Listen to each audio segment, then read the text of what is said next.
తెలంగాణలో మరో 2 రోజుల పాటు వర్షాలు పడనున్నాయి. రాష్ట్రంలో అక్కడక్కడ ఉరుములు మెరుపులతో కూడిన తేలికపాటి నుంచి మోస్తరు వర్షాలు కురిసే అవకాశం ఉందని వాతావరణ శాఖ అధికారులు తెలిపారు. నేడు గంటకు 30 నుంచి 40 కిలోమీటర్ల వేగంతో ఈదురుగాలులు వీస్తాయని తెలిపారు.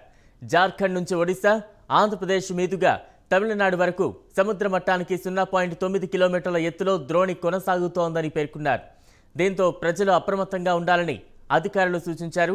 ఇటీవలే రాష్ట్రంలో కురిసిన అకాల కుండపోత వర్షాలు వడగళ్ల బీభత్సం సృష్టించాయి. పంటలన్నీ దెబ్బతిన్నాయి. వేల ఎకరాల్లో వరి, మొక్కజొన్న, మిర్చి, మామిడి, బొప్పాయి పంటలు దెబ్బతినడంతో రైతులకు తీరని నష్టం వాటిల్లింది. కాగా మళ్లీ ఇప్పుడు 2 రోజుల పాటు వర్షాలు పడనున్నాయని సమాచారం రావడంతో రైతులు తీవ్ర ఆందోళనకు గురవుతున్నారు.